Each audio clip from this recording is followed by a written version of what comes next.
लगता है कि कांग्रेस के लोग लोक लाज सब कुछ धो के रख दिए हैं। झूठ की भी कोई सीमा होती है, फरेब की भी कोई सीमा होती है, लेकिन सारी सीमाओं को लांघ करके कांग्रेस की प्रत्याशी बोकारो से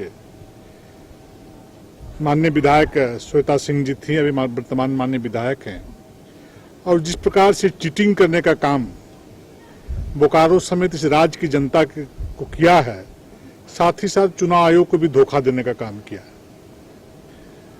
इससे पहले बिहार में अनेकों लोगों ने इस प्रकार का कृत्य किया था, जिनको 420 की धारा के तहत मुकदमा दर्ज हुआ, सजा हुई, जेल भी गए।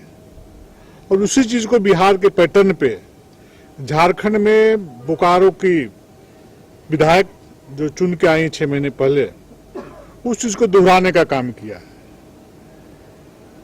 सबसे पहले तो वोटर आईडी में कई जगह उनका नाम है, बिहार में सबसे पहले उनका नाम है वोटर आईडी में, उसके बाद झारखंड के बोकारो में वोटर आईडी में नाम है।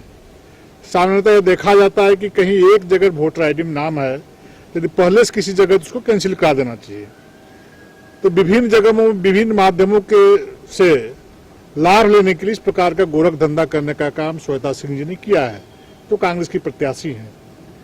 हम लोगों ने चुनाव आयोग आकर के चुनाव पदाधिकारी से आग्रह किया है कि इस प्रकार का जो कृत्य किया है, जनता की आंख के साथ साथ चुनाव आयोग के आंखों में भी धूल झोंकने का जो काम किया है, भविष्य में इस प्रकार की घटना न घटे, लोग इस प्रकार का कृत्य करने का काम न करें, लोगों को धोखा देने का काम न करें।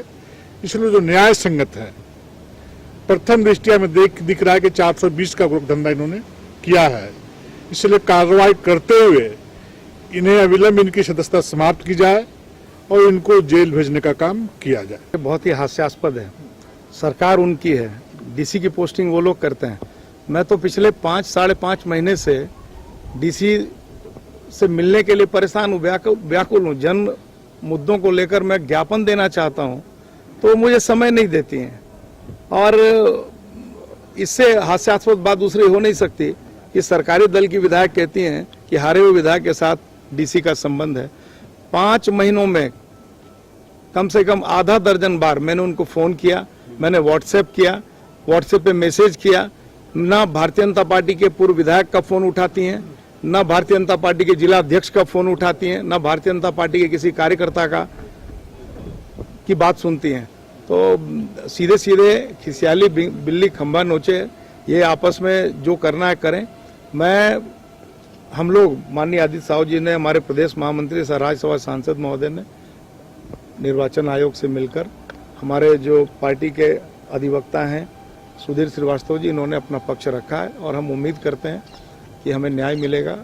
कहा भी है निर्वाचन पदाधिकारी महोदय ने कि 8-10 दिनों में हम व्यापक रूप से जांच करके और देखेंगे क्या कुछ कर सकते हैं। वो कह रही है कि बीजेपी पर तरस आता है, हाइप क्रिएट करने की कोशिश की गई। स्वाभाविक रूप से जब फंदा लगा हो तो किसी भी तरह की बात कह सकते हैं, वो स्वतंत्र हैं कहने के लिए। उनको मैंने नहीं कहा 2 पैन कार्ड रखने, भारतीय जनता पार्टी ने, बीजेपी ने उनको 4 आईडी बनाने नहीं कहा, बीजेपी ने उनको क्वार्टर लेने के लिए नहीं कहा, बीजेपी ने उनको नहीं कहा कि आप क्वार्टर अगर लिए हैं तो उसका किराया ही मत दीजिए, बिजली बिल मत भरिए, पानी का पैसा मत दीजिए। हमने नहीं कहा। अगर वो खुद ये काम कर रही हैं तो इसमें बीजेपी कहाँ से आ गई? भारतीय संविधान के अनुच्छेद 191 और 192 में स्पष्ट प्रोविजन है कि अगर कोई इस टाइप का फॉल्स एफिडेविट देके चुनाव आयोग में तथ्यों को छिपाता है और सरकारी क्वार्टर रखता है और उसका भी एनओसी नहीं जमा करता है, तो ये ऑफिस ऑफ प्रॉफिट का मामला है। 191, 192 इंडियन कॉन्स्टिट्यूशन के जो आर्टिकल हैं उसके अंतर्गत इनकी सदस्यता समाप्त हो जाएगी। इसके अलावा 125A representation of people act की वो धारा है जिसमें स्पष्ट वर्णन है कि फॉल्स एफिडेविट यदि आपने चुनाव आयोग में दिया है तो इस पर चुनाव आयोग कॉम्पिटेंट अथॉरिटी है इनके खिलाफ मामला दर्ज कराने के लिए, और उसमें उनकी 6 महीने का सजा हो जाएगी। इसके अलावा उनकी सदस्यता भी जाएगी। ये दोनों टेक्निकल बिंदु को हम लोगों ने साक्ष्य के साथ, इनका क्वार्टर जो होल्ड किया उसका जो पैन कार्ड है, जो इनका वोटर आईडी कार्ड, इस सारे साक्ष्यों को डॉक्यूमेंट्री एविडेंस लगा के हम लोगों ने सीईओ साहब को दिया है। सीईओ साहब ने जांच के आदेश दिए हैं और बताया है कि जो भी लीगली होगा इसमें हम लोग जांच करेंगे। जी